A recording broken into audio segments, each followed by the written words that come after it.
ወይ ጉድ አትሉም? የቲክቶከሯ ዊንታና ሰለሞንና የልጇ አባት ፍጥጫ በፍርድ ቤት የመጨረሻ ውሳኔ አገኘ። ሰላም ውድ ቤተሰቦች፣ ይህን ቻናል አዲስ የሆናችሁ ሰብስክራይብ፣ ላይክ አድርጉን፣ እኔም አበረታቱን። ዛሬ አሪፍ ቪዲዮ ይዤላችሁ መጥቻለሁ። ምንድነው የተፈጠረው? መረጃውን በዝርዝር በአጭሩ አቀርብላችኋለሁ። ያለ ፍላጎቴ በልጅነቴ እናት ሆኛለሁ በሚል ወደ ሚዲያ መታ መናገር የነበረችው ዊንታና ሰለሞን በፍርድ ቤት መከሰሷ ተሰማ። ከሳሽ ደግሞ የልጇ አባት አቶ አላዛር በለጠ ነው።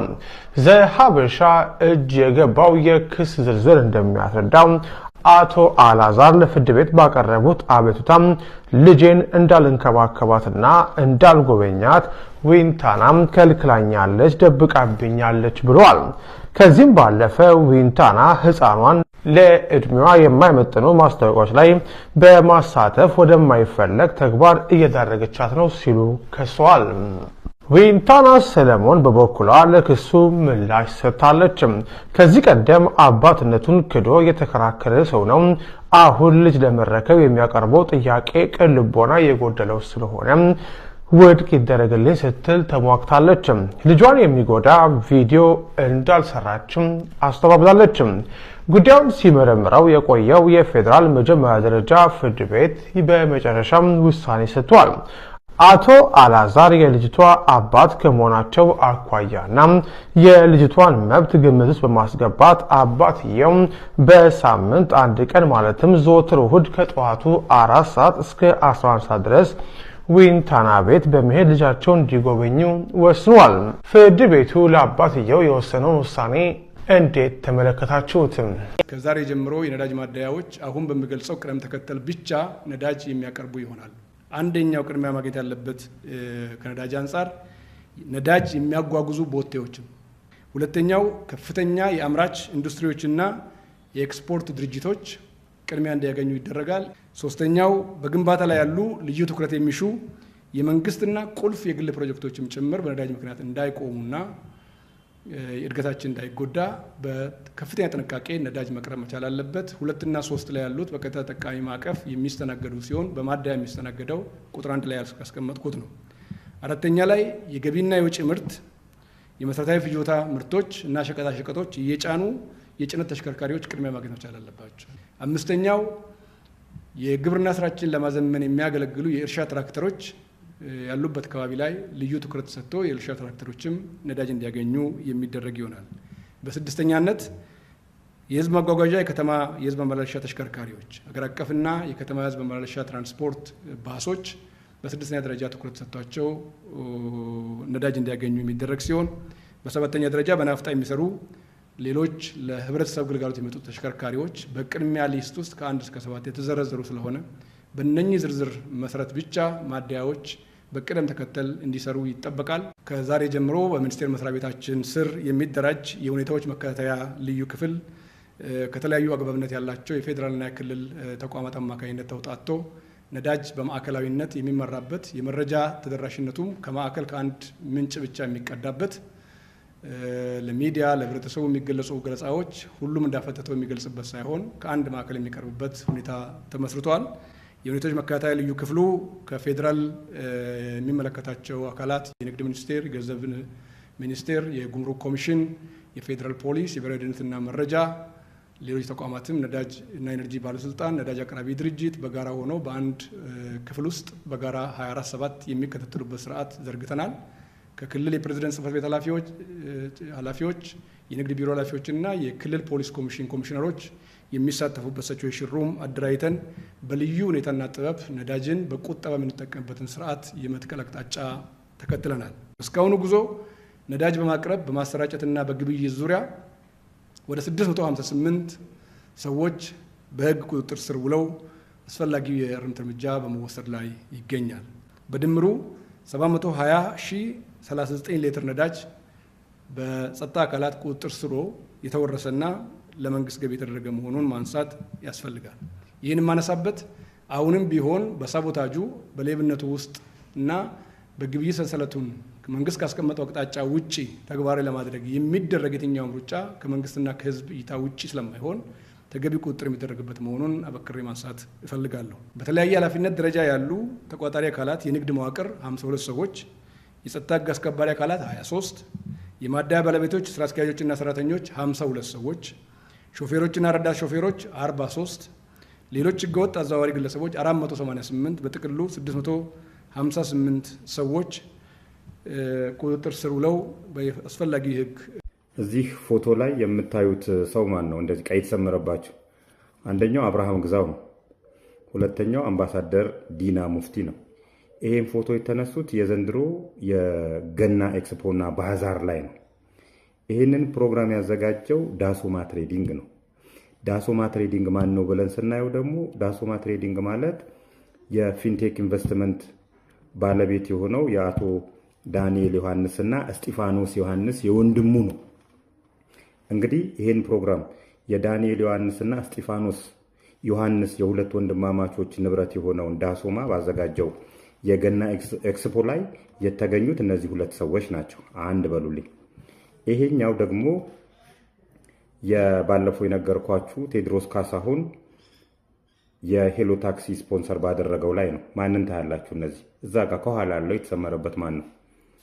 አብርሃም ግዛው። ፊንቴክ ላይ እና አብርሃም ግዛውን አሁን የታሰሩ ሰዎችን ኤቭሪዌር ነው የምታገኟቸው። እንግዲህ የዚህን ታሪክ ካወቅ ነው አብርሃም ግዛውን ብቻውን ወስደን ብናየው ሄሎ ላይ ነበረ፣ ፊንቴክ ላይ ነበረ፣ ዳሶማ ላይ ነበረ ማለት ነው። 3 ቦታ። እነዚህ 3 ቦታዎች ላይ እያለ እንግዲህ ይሄ ካምፓኒ በሶስተኛ ዙር ነው የመጣብን ዳሶማ ብሎ ራሱን ማለት ነው። 3 ቦታ ላይ ያለ ፊንቴክ ኢንቨስትመንት እንደዚህ አጭበርባሪ ነበረ ስለመሆኑ አላቅም ሊለን አይችልም። ማስረጃዎቹ እነዚህ ናቸው። በእርግጥ አሁን የቴዎድሮስ ካሳሁን ስካይላይት ሆቴል እንኳን ደህና መጣህ አቀባበል የተደረገለት ቴዎድሮስ ካሳሁን ምንም አያውቅ። እውነት ለመናገር ስለ ፕሮግራሙ ጓደኞቹ ናቸው ያዘጋጁት የተባለው። ሌላ ክፋት የለውም። እንኳን ደህና መጣ ነው፣ እንኳን ዶክትሬቱን አገኘህ ነው። ስለዚህ ቴዎድሮስ እዚህ ጋር ምንም የሚያገባው ነገር የለም።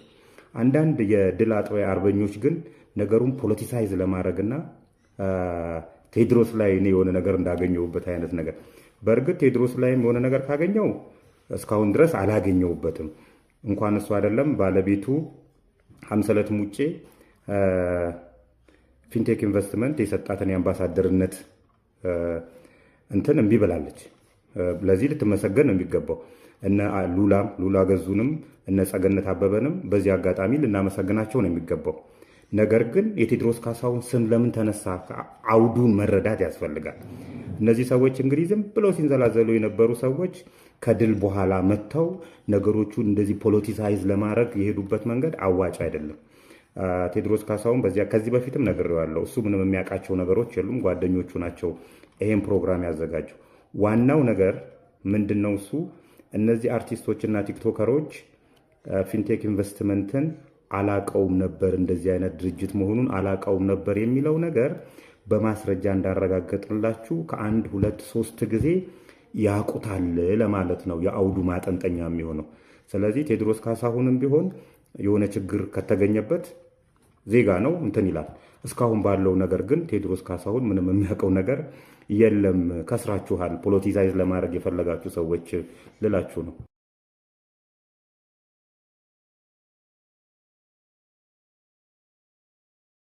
እጅግ አሳዛኝ የተባለ ዜና እየተሰማ ይገኛል። ይህንን የኢስላም ጀግና የምታውቁት የኛ ዱዓ ያስፈልጓልና እስከ መጨረሻው ኮፒ ሊንክ፣ ሼር፣ ፖስት እያደረጋችሁ ተከታተሉኝ። ለበርካታ አመታት በዳዋ ስራው የምናውቀው በጣፋጭ አንደበቱ ብዙዎቻችን የሚያሳምነንና በተወዳጅ ሀዲሶቹ የምናውቀው ኡስታዝ ያሲን ኑሩ የጤና እክል እንዳጋጠመው እየተነገረ ይገኛል። በግል የፌስቡክ ፔጁ ላይም እንዳሰፈረ ከሆነ በነገው የጁማ ሁጥባ ላይ በጤና እክል ምክንያት እንደማይገኝ የተናገረ ሲሆን ታዲያ የኛ የሙስሊሞች ድርሻ ደግሞ ለዚህ ጀግና ኡስታዛችን ዱዓ አድርገን ወደ ሙሉ ጤንነቱ እንዲመለስ ማድረግ ነው። ታዲያ ይህን ኡስታዝ የምትወዱት የምታውቁት በሙሉ በደንብ ሼር፣ ኮፒ ሊንክ፣ ሪፖስት እያደረጋችሁ አዳርሱት። ዱዓችን ያስፈልገዋል። አላህ ሙሉ ጤናውን ይመልስለት። አላህ ዱንያ አኺራውን ያሳምርለት። በደንብ ሼር ይደረግ።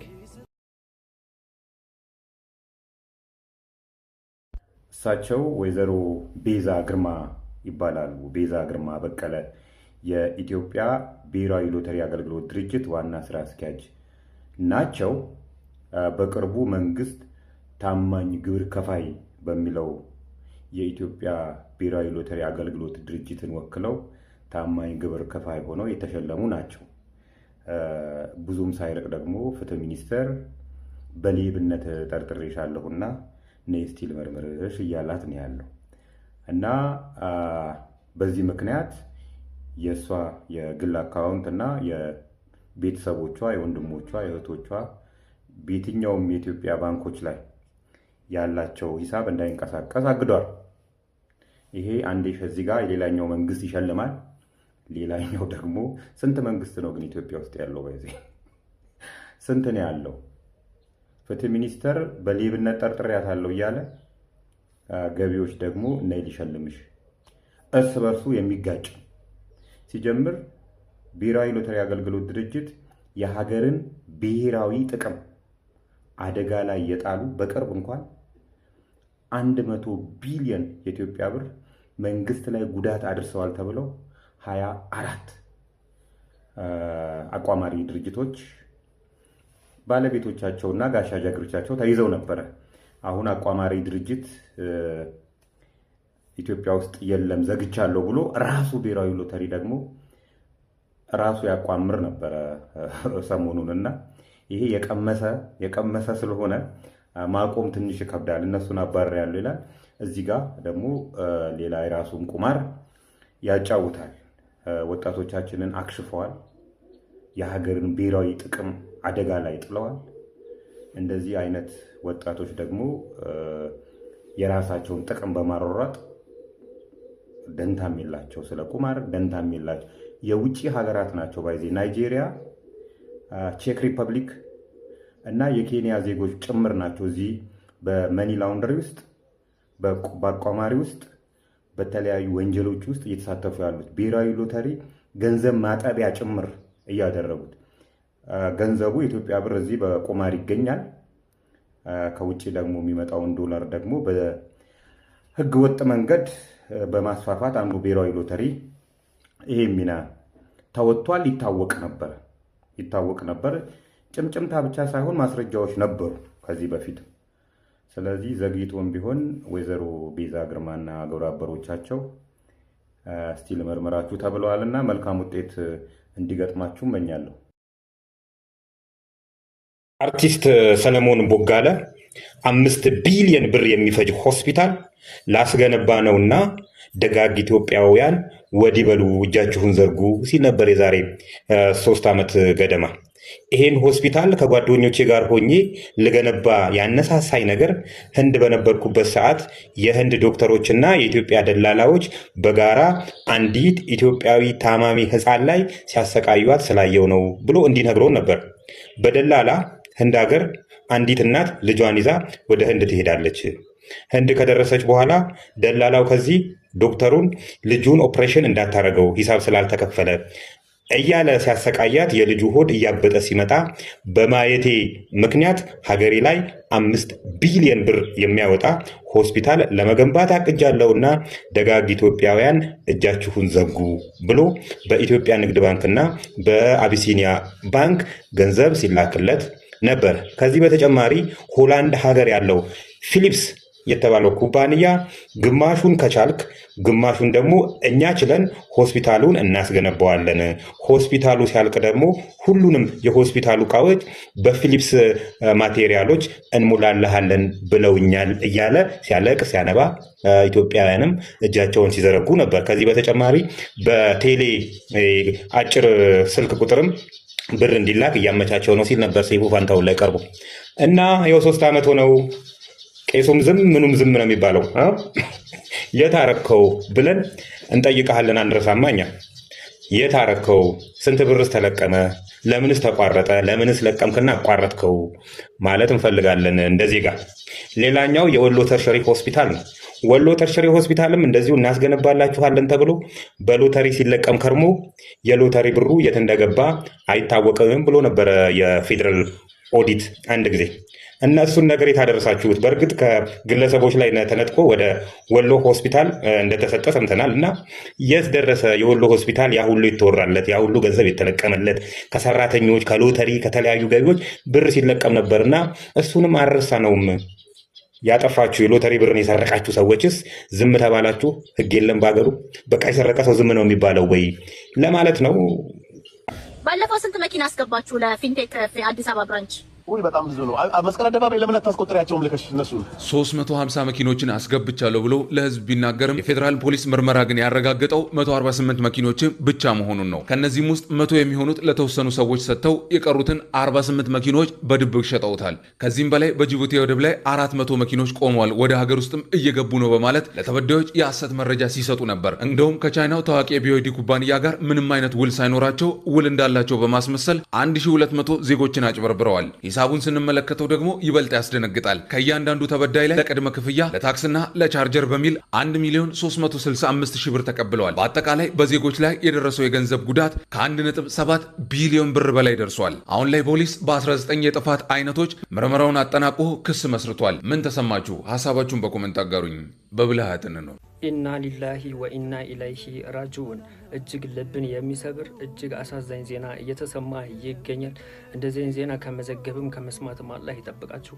በእስር ውስጥ የሚገኙ በርካታ ሺህ የሚቆጠሩ ፍልስጤማዊ ወንድምና እህቶቻችን እዚያው በእስር ላይ ያሉ የሚገደሉበት አዲስ ህግ እንግዲህ ጸድቋል። በዚህ ሰዓት እንግዲህ ከላይ በፎቶ ላይ እንደምትመለከቱት የእስራኤል በርካታ የወራሪዋ መሪዎች በተገኙበት ይህንን ህግ አጽድቀውታል። እንግዲህ የፍልስጤም እህት ወንድሞቻችን በርካታ ጊዜያት በስቃይ ውስጥ ቢሆኑም የሆነ ሰው ያድነናል ብለው በመጠባበቅ ላይ ነበሩ። ነገር ግን በርካታ ስቃዮች እነሱ ላይ ካሳለፉ በኋላ አሁን እነሱ የሚሞቱበትን ሁኔታ አጽድቀዋል።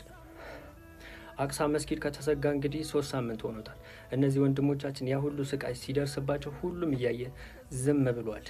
እና የኔ ውድ ቤተሰቦች ልላችሁ የምችለው ነገር ቢኖር ባላህ ተስፋ አይቆረጥም። ሁላችን በዱዓ እናግዛቸው። በዚህ ሰዓት ልናደርግ የምንችለው ብቸኛው ነገር ዱዓ ነው። ባላህ ሁላችንም ዱዓ እናድርግላቸው ለእህት ወንድሞቻችን ማለት ነው። ሹክራን፣ አዎ ሹክራን፣ እጅግ በጣም አድርገን እናመሰግናለን። ባደረግናቸው ጥሪዎች እነዚህን ሁሉ ቤተሰቦቻችን በአስቤዛ ተሰጥቷቸው የትም ቦታ እንዳያንኳኩ አድርጋችሁልናል። አዎ ሹክራን። ይህም ሳይበቃ የ1447ኛው ዓመተ ሂጅራ የኢደል ፊጥርን በዓል ምክንያት በማድረግ ለ1446 ልጆች አልብሳችሁልናል። አዎ ሹክራን። ሰውን ያላመሰገነ አላህን ያላመሰገነ ማር ላይ ያሉት ነብዩ አለይሂ ሰላቱ ወሰላም እጅግ በጣም አድርገን እናመሰግናለን። በሲለና ግቢ ይህን ገበያ ነው የተመለከታችሁት። ይህን ገበያ ትልቁ የአኺራ ገበያ ያደረጋችሁት አንተም አንቺም ነሽ። ሁላችሁንም ሹክራን። ከአንድ ልጅ ጀምሮ ላለበሳችሁልን በአገር ውስጥም በውጭም ላላችሁ ሁሉ በጣም አድርገን ተደስተናል። ከእናት ደስታ በላይ ምን አለ? ከልጅ ፈገግታ በላይ ምን አለ? ምንም የለም። አልሐምዱሊላህ አስቀናል። የትም ቤት እንዳያኳኩ ቤታቸው ቁጭ ብሎ እንዲያፈጥሩ አድርገናል። እጅግ በጣም እናመሰግናለን።